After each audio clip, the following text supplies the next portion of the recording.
আমার আপনার নবী প্রাণপ্রিয় পয়গম্বর আগে নামদার তাজদার মদিনা আহমদ মুস্তাফা মুহাম্মদ মুস্তাফা সাল্লাল্লাহু আলাইহি ওয়াসাল্লাম উনি যেদিন মিরাজ করে আসলেন পরের দিন সকালবেলা সাহাবায়ে কেরামদেরকে নিয়ে বলতেছেন, ও সাহাবীরা শুনে রাখো, আমি এক নয় দুই নয় 57 বছরের সফর এক রাতে করে এসেছি। সুবহানাল্লাহ।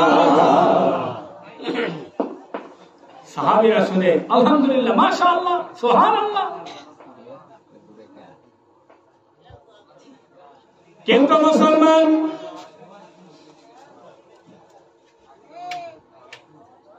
এই সাহাবায়ে কেরাম শুনে যখন সুবহানাল্লাহ বললেন, আলহামদুলিল্লাহ বললেন, মাশাআল্লাহ বললেন, কিছু দূর থেকে শুনতেছিল হুজুরের চাচা দুঃসম্পর্কে চাচা আবু জাহেল।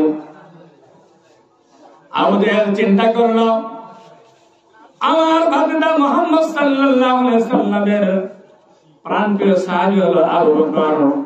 আমি যদি আবু বকরকে থামায় দিতে পারি তাহলে মুহাম্মদের একটা অংশ চলে গেল। এটা সাহেব দুর্বল।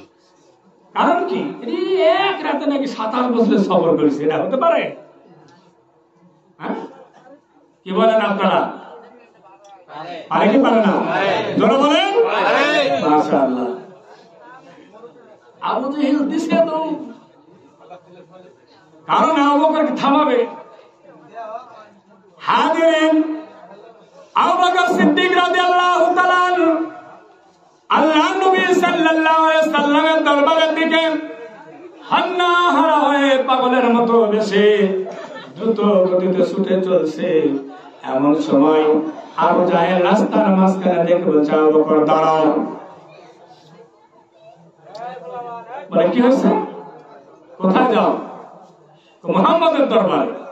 হ্যাঁ, মুহাম্মদের দরবারে যায় লাভ কি? মুহাম্মদ তো পাগল হয়ে গেছে। বলেন না, মুহাম্মদ কি হয়ে গেছে? পাগল হয়ে গেছে। বলে, কেন?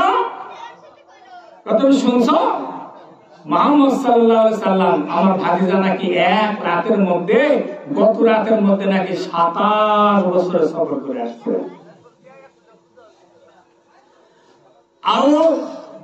আবু জাহেল কথা শেষ করলেন, আবু বকর ডেকে বললেন, আবু জাহেল আমার নবী কি সত্যি কথা বলেছে? বলে, হ্যাঁ বলেছে।